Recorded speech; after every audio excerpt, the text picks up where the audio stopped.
Hello everyone, I hope that you are having a wonderful summer up to this point. It's always nice when the kids are finally out of school and everybody seems to be able to get into their summer activities and their outdoor busyness. I wanted to chat a bit today with you about the idea of self-diagnosis because often I have people coming in to talk to me and they are concerned that they have one particular disorder or another.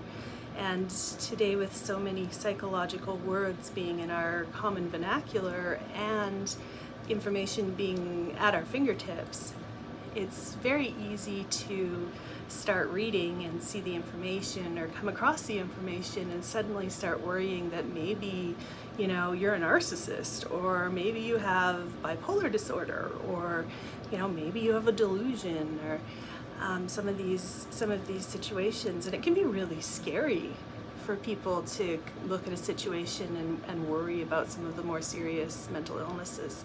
And so I just wanted to chat a little bit today about how psychologists actually apply a diagnosis and why it is that as people start learning about mental health diagnoses, especially let's say in an intro psych class, I've taught a couple, and every student in the class diagnoses themselves with some sort of mental disorder at some point as they're learning about them.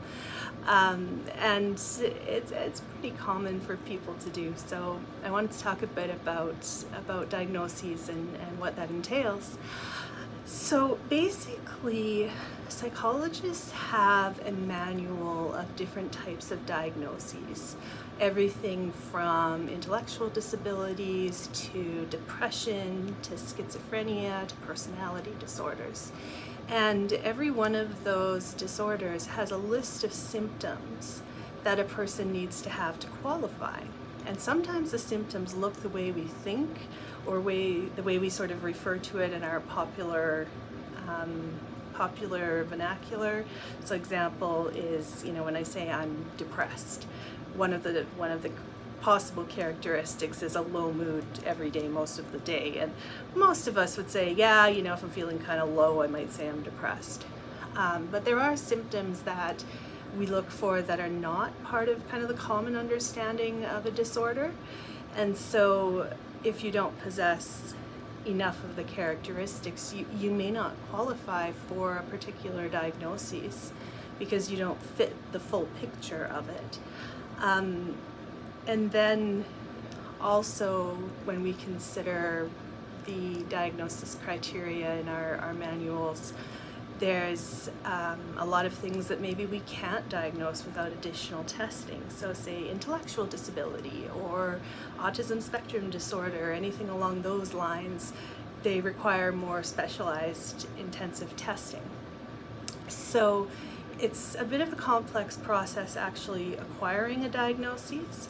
And what I find confuses my clients most often, at least in my office, is that a lot of the times the symptoms or the criteria listed for some of these diagnoses are a matter of degree.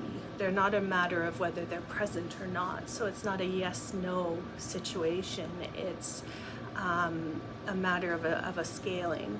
So for example, let's take narcissism, because narcissism is a new word that's kind of becoming the in thing that people are talking about. Oh, you're a narcissist, or married to a narcissist, or whatever.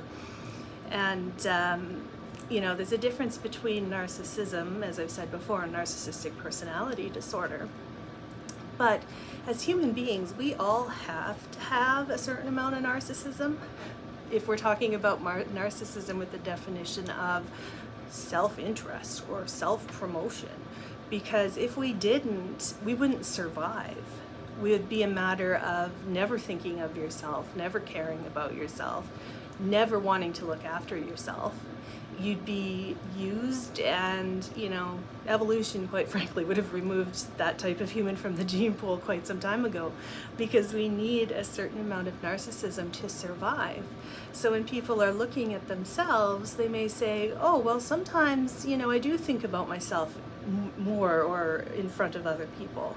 And then they begin to worry, like, is that a narcissistic thing to do? Well, by the definition of self-interest, yeah. But is it a bad thing or a difficult thing or a challenging thing to do? No, it's okay. Now, if that becomes the sole characteristic that you use to interact with the world, then okay, now you probably do qualify for more of a disordered type of narcissism. The same thing goes with emotional dysregulation. So sometimes as human beings, we all end up emotionally dysregulated at some point.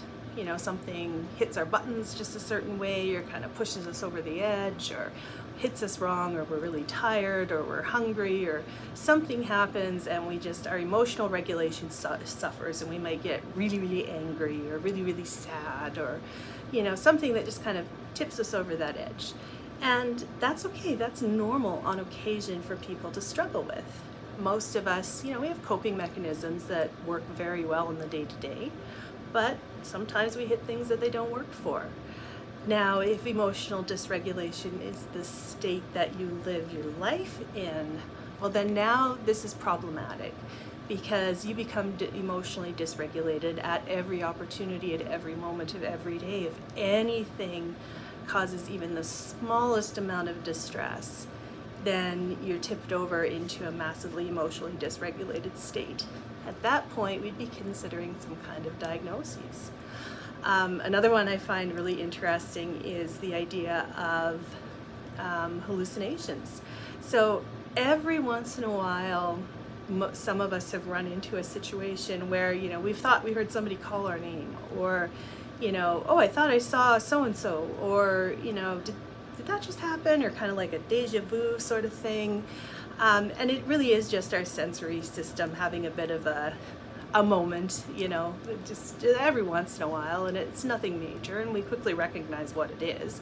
Like, oh, I must have misheard or something. And it happens periodically. There's certain types of hallucinations that happen to people when they're just waking up in the morning, or when they're falling asleep at night, just in between that wake and dream state. So normal people do experience them from time to time. Now, when you can't tell or recognize hallucination from reality, okay, now we have something that falls more disordered. And so now we're going to look at applying a diagnosis. So the reason I want to explain all of this is when you are doing your reading in, you know, whatever new magazine is publishing on a mental health disorder, or, you know, on Google, or somebody tells you that, well, obviously you're bipolar, or you're, you know, narcissistic, or something along those lines, that you're actually able to recognize, okay, is this just a characteristic that happens for me once in a while? Is this kind of like the normal human range of this characteristic, or is this an everyday, all day, destroying my life, turning things upside down kind of situation? In which case, then yes, you know, reach out and pursue a diagnosis. And as always, if you're not sure what you're looking at, or, you know, if you have questions, or there is something that really is worrying you and you're not able to sort out, you know, is this normal, is this not, then absolutely make an appointment to talk to a mental health professional. We're never going to laugh you out of the office if you come in and say, I'm afraid I have bipolar disorder because I've been really moody over the last few months. We may work to put you at ease and to kind of help you feel better about whatever characteristic you're dealing with, but we're not going to feel like you're wasting our time. We're not going to feel like you're being ridiculous. We are truly going to work to understand what's going on and just give you that reassurance or the direction that you might be looking for as you're trying to figure out internally what's happening for you. So I hope that is something that is helpful. And again, any questions, concerns, don't hesitate to reach out to your nearest mental health professional. And hopefully that's, you know, few and far between for you, and that you start to realize your characteristics are pretty much normal and okay, and, you know, you're a human being. So have a wonderful summer.